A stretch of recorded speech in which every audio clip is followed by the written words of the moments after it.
নমস্কার বন্ধুরা, মিতাস কিচেনে সবাইকে অনেক স্বাগত। তো আজকে আমি কাঁচা আমের আমসত্ত্ব কী করে পারফেক্টভাবে বাড়িতে বানানো যায় সেটাই আপনাদের সাথে শেয়ার করব। এই আমসত্ত্ব কিন্তু আপনারা সারা বছর জুড়েও খেতে পারেন, একদম খারাপ হওয়ার ভয় থাকে না, ও খেতে কিন্তু খুবই ভালো লাগে।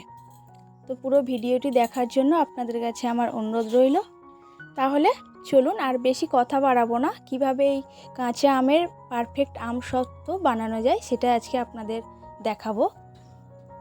তো আমসত্ত্ব বানানোর জন্য এখানে নিয়েছি আমি 3টে বড় সাইজের কাঁচা আম।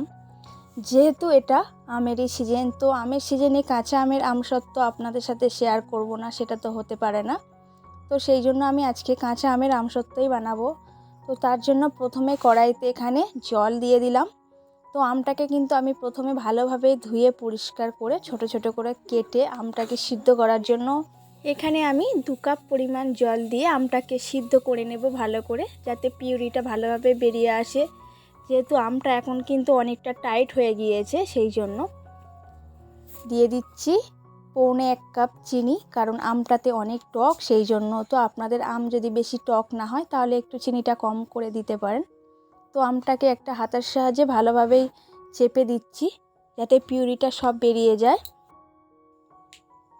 তো সব আমগুলোকে চিপে চিপে পিউরিটা ভালোভাবে বের করে নিয়েছি।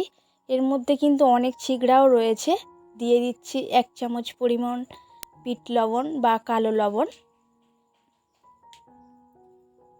দিয়ে দিচ্ছি 1/2 চামচ লঙ্কার গুঁড়ো। তো লঙ্কার গুঁড়োটার বদলে কিন্তু আপনারা চিলি ফ্লেক্সও দিতে পারেন। তো দেওয়ার পরে আরও একটু আমি জাল করে নিলাম 1 মিনিট মতো। নেওয়ার পরে একটা ছাঁকনির উপরে এরকমভাবে রেখে দিয়েছি, কারণ আমসত্ত্ব বানানোর সময় কিন্তু এই যে আমের মধ্যে অনেকটা ছিকড়া থেকে যায়, সেটাও যদি পড়ে যায় তাহলে কিন্তু আমসত্ত্বটা অতটাও খেতে ভালো লাগবে না। সেই জন্য স্মুথলি করার জন্য আমি ছেঁকে নিলাম। আবারও কিন্তু আমি কড়াইয়ের মধ্যে দিয়ে দিয়েছি দিয়েছি একটু কালারফুড 3 থেকে 4 ফোঁটা, কারণ এটা তো কাঁচা আমের আমসত্ত্ব, তো সবুজ দেখানোর জন্যই কিন্তু দিয়েছি। এটা অপশনাল, আপনারা চাইলে দেবেন, না চাইলে স্কিপ করে যাবেন। আর যেটাতে আমি বসাবো সেটা তো একটা স্টিলের থালা আমি নিয়েছি, আপনারা কাঁসার থালাতেও কিন্তু বসাতে পারেন। তো একটু সর্ষের তেল আমি ব্রাশ করে দিলাম। দেওয়ার পরে ব্যাটারটা দিয়ে দিচ্ছি থালার মধ্যে। ব্যাটারটা কিন্তু খুবই ঘন করে জাল দিতে হবে। জাল দেওয়ার পরে এক সময় দেখবেন যে কড়ার থেকে কিন্তু উঠে আসতে শুরু করবে। তো আমসত্ত্বটা রোদে দেওয়ার কোনো ঝামেলা নেই, আপনারা ফ্যানের তলায় শুকাতে পারেন। তো এটা আমি একদিন ফ্যানের তলায় শুকিয়েছি, দেখুন কতটা সুন্দরভাবে শুকিয়ে গেছে 2 পিঠ। তো এবার আমি ছোট ছোট সাইজ করে কেটে নেব। কেটে নেওয়াটা আপনাদের যার যেমন পছন্দ তেমন করেই কাটতে পারেন। আর এই আমসত্ত্বর মধ্যে যে বিট লবণ ও ঝালটা দিয়েছি, কিন্তু এটা খেতে টক মিষ্টি ঝাল নোনতা সব রকমেরই স্বাদ পাওয়া যাবে। খুবই সুন্দর খেতে এই কাঁচা আমের আমসত্ত্ব, আর সারা বছর ধরেও খেতে পারবেন। তো আজকের কাঁচা আমের আমসত্ত্ব কিন্তু আমার এই পর্যন্ত। আশা করছি আপনাদের ভালো লেগেছে।